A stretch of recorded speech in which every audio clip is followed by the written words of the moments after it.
Hey everyone, and welcome. Today we are going to tackle a huge topic, something that we are all looking for, whether we know it or not, and that's meaning. We're going to try to build a kind of user's guide for how we actually find it, and maybe why it feels like it's missing so often in our modern, super-connected world. All right, so let's just jump right in with a big question, one that's going to frame this entire explainer. Just think about it for a second. In your own life, what makes a journey, any journey, actually worthwhile? Is it just about getting to the finish line? Or is there something else going on? Something about the path you take to get there? Let's dive in. So to even begin to answer that, we've got to start here in section 1. And the core idea is this. We don't just see the world as a collection of facts. We experience it as a story, a narrative that gives our life a sense of direction. You can basically look at reality through two totally different lenses.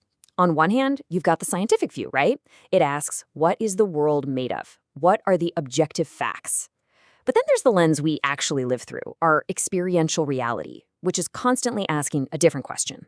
Okay, given all this, how do I act in the world? And look, while science is amazing for that first question, pretty much our entire conscious experience is lived inside the second one. And this right here is a total game changer. Your perception isn't passive. You're not just a camera recording everything around you. Seeing is an action. You have to choose what to focus on. I mean, think about it. You're in a loud, busy cafe.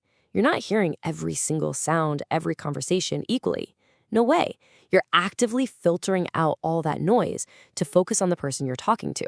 You are literally selecting what's relevant to your goal.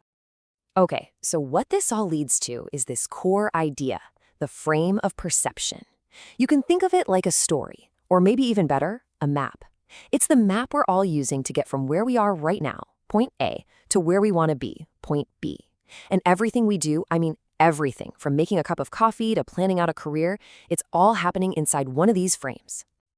Which brings us to section 2. Okay, so if we're all walking around with these internal maps, navigating from A to B, how in the world do we know if we're on the right path? Well, that's where our emotions come in. They're basically our built-in compass. This is the basic structure behind pretty much every action we take. It's like a little feedback loop. You start at point A, which the source material calls the unbearable present.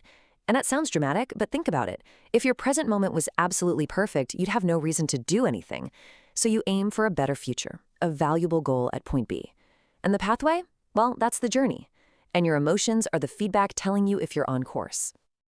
And here it is. This is the key that unlocks the whole thing. Emotion is experienced in relationship to a goal. Our feelings are not just random noise. They're direct feedback about how we're doing on our journey from A to B. They are signals telling us how our story is unfolding. So here's exactly how that emotional compass works. It's actually pretty simple. When you feel positive emotions, that feeling of engagement, enthusiasm, hope, that's a direct signal from your brain saying, hey, you're on the right track, keep going. But when you feel those negative emotions, anxiety, frustration, disappointment, that's an alarm bell. It's saying, whoa, hold on, we're off track here, or maybe this map we're using, it might be wrong. Okay, so we've got our own map, we've got our own internal compass, we're set, right? Well, not exactly, because we live in a world full of other people, and they've all got their own maps, which brings us to section 3. The point of human connection. So when you're interacting with another person, what's the number one thing you're trying to figure out? It's their point. What are they aiming at? What's their goal? Because once you understand their point B, you can actually step inside their frame of reference for a moment. And that's where real connection happens. And how do we do this so incredibly fast? We look at their face. The face is basically a value display system. It's a billboard for their goals. We read their emotions, sure, but most importantly, we look at their eyes to see what they're pointing their attention at. The source points out that human eyes are uniquely visible, that dark pupil against a bright white background.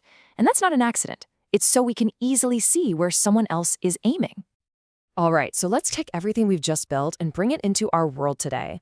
Section 4, meaning in a digital world. Let's ask the question, why does scrolling a social media feed or just texting back and forth so often feel kind of empty, even when you're technically connecting with tons of people? This table just lays out the problem perfectly. Look at face-to-face interaction. It's an optimal challenge. You get high-resolution feedback, you can align your aims precisely, And it's all embodied. It's happening in the real world. Now look at device-mediated communication. It's low risk. Aligning your aim is just abstract guesswork. And it's totally disembodied. In short, it strips away the very things our brains are wired to register as a meaningful connection. So let's just boil it all down. What's the recipe for a meaningful experience? It seems to come down to these three essential ingredients. You need an optimal challenge, you need accurate aim alignment with others, and you need embodied action in the world. When you're missing one of these, the whole experience just feels off. You know, the ancient Greeks actually had a word for this feeling when our aim is off: Hummeria. Now, we usually translate that word as sin, but its literal original meaning is to miss the target. And that's exactly what's happening. When we can't properly see and align with another person's aim through a screen, we miss the target of connection. And the result is this feeling of frustration, of meaninglessness. In this right here, this really gets to the heart of it. A journey with very little risk just doesn't offer much in the way of transformation. If our interactions don't challenge us, if they don't push us right to the edge of our capabilities and force us to adapt and grow, they're not going to trigger that deep, enthusiastic signal of meaning. It's like we're playing life on easy mode, and then we wonder why we don't feel any real sense of achievement. So to wrap this up, I'm going to leave you with the same question we started with, but maybe framed in a new light. Take a look at the paths you're walking every day, both online and in the real world, and just ask yourself, is your journey challenging enough to be meaningful?